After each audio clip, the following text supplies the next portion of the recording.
नहीं, कुछ फायदा होने वाला है क्या? आज तक नहीं उठाया गया। आरे की जो बात मैंने की, कई मतलब कितनी बार हमने कोशिश की, लेकिन ये मानने के लिए तैयार नहीं। क्या चल रहा है?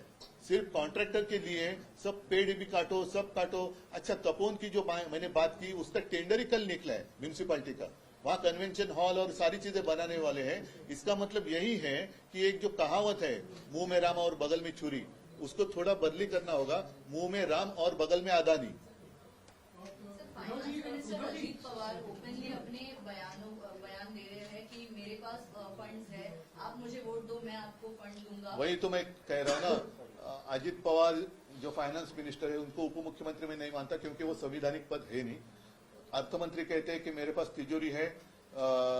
चंद्रकांत पाटिल कहते हैं कि तिजोरी वाला मालिक तो हमारे पास है। दूसरा दाढ़ी वाला, वो तो खुजाते बैठा है दाढ़ी अपनी, तो उसके हाथ में क्या है वही उसको पता नहीं चल रहा है। पैसे की इतनी मस्ती आज तक महाराष्ट्र ने कभी देखी नहीं थी। तो ये सब खेल चल रहा है, और लोगों की जो व्यथा है वो समझने के लिए इनके पास समय नहीं है।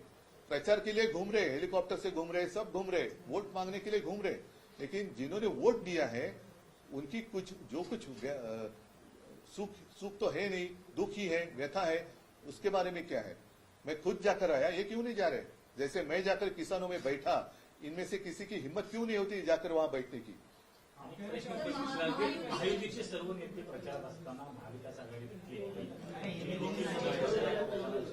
सर, महायुति के भीतर और भी चीजें सामने आ रही है। भारतीय जनता पार्टी और शिवसेना के एकनाथ शिंदे के गुट के नेता एक दूसरे के कुछ स्कैम्स एक्सपोज कर रहे हैं। संतोष बांगर ने 50 करोड़ लिए, उसके साथ निवेश। क्या कार्रवाई कौन करेगा? कौन है? आरोप भी वही करते हैं और खुद ही क्या जजमेंट भी वही देते हैं। फिर कोर्ट का काम क्या है? तो बीजेपी के प्रदेश मुखिया कह रहे हैं कि 2 दिसंबर तक हमें युति कायम रखनी है, उसके बाद हम जवाब देंगे। क्या मतलब यूज एंड थ्रो।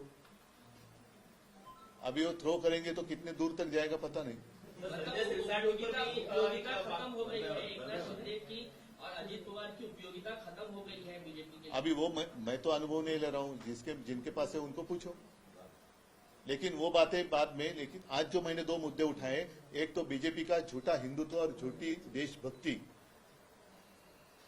जैसे मैंने कहा, तपोवन की बात तो मैंने कही, लेकिन जो पार्लियामेंट की अधिसूचना आई है कि अब संसद भवन में वंदे मातरम नहीं कह सकते, ये कौन सी बात है?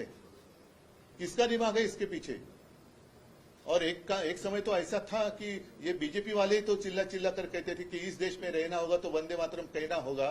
तो मेरे सांसद तो वहां जाकर वंदे मातरम कहेंगे। अगर बीजेपी में हिम्मत है तो मेरे सांसदों को बाहर निकल कर दिखाइए, और अगर नहीं तो ये चीज जिसने की है वो कौन है, उसको निकालो बाहर, भेजो ना उसको। उन्हीं की प्यारी भाषा कुछ होती है ना, कि उनको भेजो पाकिस्तान ना। अभी फिर तो ये बीजेपी का दोहरापन है, और मराठी में तर बोलतात ना, ढोंगीपणा है यांचं। इनका ना ही ये हिंदू है ना ही ये देशप्रेमी है।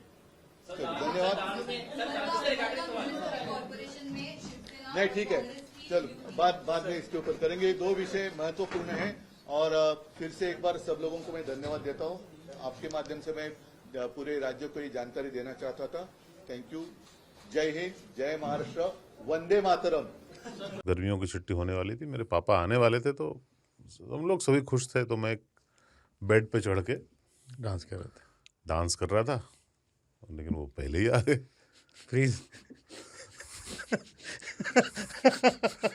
तो मैं उस समय तो कंटिन्यू नहीं कर सकता था ना, तो फ्रीज फ्रेम टाइप का हो गया। कसम पैदा कर